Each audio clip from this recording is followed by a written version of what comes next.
Allah itu tidak akan merubah nasib seseorang suatu kaum kalau orang atau kaum itu tidak mau merubah nasibnya. Itu. Jadi kalau kita tidak berusaha, kalau kita tidak punya cita-cita, kalau kita tidak punya tekad, Allah tidak akan ubah nasib kita. Karena itu, pasang tekad, pasang niat, kerja keras, serahkan kepada Allah dengan doa dan kerja keras. Mudah-mudahan Allah akan mengubah nasib kita. Jangan batasi diri kita, oh saya akan perempuan. Jangan batasi diri kita, oh saya akan masih muda. Jangan batasi diri kita, oh saya akan sudah tua, tidak mungkin lagi usaha. Jangan.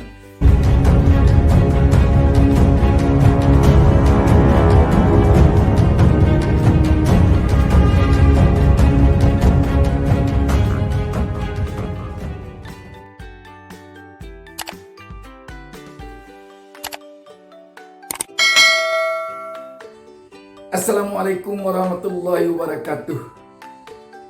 Jumpa lagi dengan saya Bustami Narda. Insya Allah saya tidak akan lupa mendoakan penonton channel YouTube Bustami Narda agar selalu berada di dalam lindungan Allah Subhanahu Wa Taala, Tuhan Yang Maha Esa.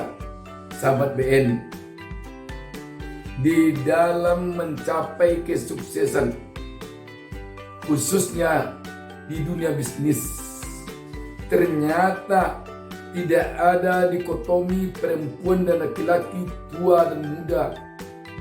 Semuanya punya kesempatan yang sama. Kalau laki-laki bisa menjadi pengusaha sukses seperti pada tayangan video kita sebelum ini, dan kalau anak-anak muda bisa menjadi pengusaha sukses, kaum perempuan juga bisa menjadi pengusaha sukses. Orang-orang tua pun juga bisa menjadi pengusaha sukses. Yang penting semangat, tekad, niat, kerja keras, pantang menyerah, pantang mundur. Dan kunci Inggrisnya berdoa dan berusaha. Jangan lupa berdoa, jangan malas berusaha. Pada kesempatan kali ini saya akan sampaikan di sini kaum perempuan yang menjadi pengusaha sukses dari kalangan tua dan kalangan muda. Perempuan terkaya nomor 2 di Indonesia saat ini bernama Kartika Mulyadi. Ibu Kartika Mulyadi pada awalnya memulai karirnya menjadi seorang hakim. Setelah itu, dia pensiun dari hakim menjadi seorang notaris. Berhenti dari notaris, dia menjadi seorang pengacara. Berhenti dari pengacara, dia mendirikan PT yang bergerak di bidang obat-obatan. Di sana dia melejit. Siapa kita yang tidak kenal dengan Oskadon dan sejumlah obat-obat lainnya. Bagaimana awal dari kehidupan seorang Ibu Kartika Mulyadi? Masa kecilnya sangat menyedihkan. Dia hidup bersama ibu tiri dan untuk menafkahi kehidupannya dia usaha kian kemari asal halal. Tetapi akhirnya berkat semangat pantang menyerahnya, dia sukses. Sekarang kekayaannya telah mencapai 8,5 triliun rupiah. Yang kedua, perempuan terkaya nomor 1 di Indonesia bernama Arini Subianto. Ibu Arini Subianto ini memiliki sejumlah perusahaan-perusahaan yang booming. Memiliki perusahaan kelapa sawit, perusahaan perkebunan kelapa sawit, pertambangan, dan sejumlah perusahaan-perusahaan lainnya.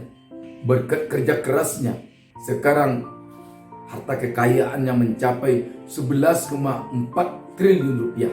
Sekarang saya ingin sampaikan juga kepada penonton sekalian, perempuan-perempuan muda yang sukses dalam berbisnis. Ada perempuan muda Athina Maulia. Bagi kamu kaum hawa yang mengenakan hijab, pastinya tidak asing dengan salah satu brand hijab Vanilla Hijab. Nah, Athina Maulina ini adalah founder dari Vanilla Hijab tersebut. Dengan dibantu kakaknya, Athina merintis dan memproduksi hijabnya sendiri. Dari bisnisnya ini, Athina Maulia mampu meraup omset ratusan juta rupiah. Athina memulai berbisnis hijab setelah memutuskan untuk berhenti kuliah. Saat itu ia terserang penyakit yang mengharuskannya untuk stop kuliah. Setelah pulih, Athina bangkit dan mulai mencoba berbisnis.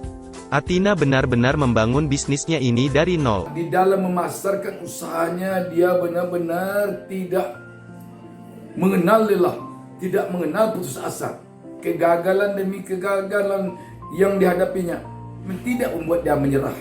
Namun akhirnya sekarang Athina Maulia mencapai sukses di dalam bisnisnya. Selanjutnya ada Nadia Ursula. Nadia Ursula dikenal sebagai pelopor berdirinya KS Group. Bisnis yang ia rintis bersama temannya ini memproduksi bahan olahan susu seperti yogurt. Selain itu, ia juga mengembangkan sayap bisnisnya pada produk keripik singkong. Awalnya ia menawarkan produk ini dari rumah ke rumah. Namun kini produk yang ia buat memiliki pangsa pasar yang lebih luas. Tidak hanya dalam negeri akan tetapi juga merambah pasar internasional. Berlatar belakang kondisi ekonomi keluarga yang kurang beruntung, membuat Nadia Ursula bertekad keras untuk merubah nasib. Usaha susu dan keripik singkong ini bukan dia jalani dengan begitu saja mulus, tetapi menemui banyak rintangan dan tantangan. Tetapi apa yang terjadi? Dia sukses dalam menjalani bisnisnya ini. Ini ada lagi satu perempuan yang sukses dalam berbisnis dengan pendidikan hanya SD. Bayangkan SD. Tetapi perempuan yang tinggal di Surabaya ini sukses. Kita dilahirkan dari keluarga miskin itu takdir. Tapi kalau kita ingin hidup dengan sukses, itu adalah pilihan. Dan sedangkan pilihan saya, yaitu tadi, saya hidup sukses di dalam dunia ini.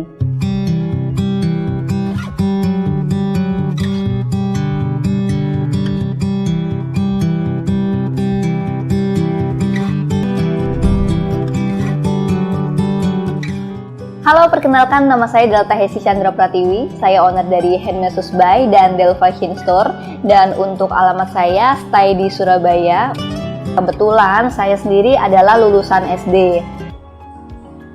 Mbak Pratiwi yang hanya sekolah sampai SD ternyata sukses dalam mengembangkan bisnisnya yang diawali dari kesusahan hidup kedua orang tuanya. Bayangkan, ibunya menjadi seorang pembantu dan ayahnya mendapatkan utang ratusan juta. Tetapi apa yang terjadi? Berkat usaha keras Pratiwi, akhirnya utang-utang ayahnya dia lunasi dan dia sukses dan sampai sekarang menjadi pengusaha sukses yang makin tajir. Apa yang ingin saya sampaikan di sini? Kita di dalam hidup ini tidak ada pembatasan oleh Allah Subhanahu wa taala, oleh Tuhan Yang Maha Esa. Asalkan kita mau bekerja keras, mau berusaha keras, mau menantang hidup tanpa kenal menyerah. Allah itu tidak akan merubah nasib seseorang suatu kaum kalau orang atau kaum itu tidak mau merubah nasibnya. Itu. Jadi kalau kita tidak berusaha, kalau kita tidak punya cita-cita, kalau kita tidak punya tekad, Allah tidak akan ubah nasib kita. Karena itu, pasang tekad, pasang niat, kerja keras, serahkan kepada Allah dengan doa dan kerja keras. Jangan batasi diri kita, oh saya akan perempuan. Jangan batasi diri kita, oh saya akan masih muda. Jangan batasi diri kita. Oh, saya kan sudah tua, tidak mungkin lagi usaha. Jangan. Tidak ada pembatasan tua muda, lelaki perempuan di dalam mencapai sukses. Tinggal lagi kita mau sukses atau tidak. Semoga ini ada manfaatnya. Saya berharap penonton channel YouTube Ustaz Minarja sukses, sukses, dan sukses. Wassalamualaikum warahmatullahi wabarakatuh. Jangan lupa subscribe. Jangan lupa subscribe. Jangan lupa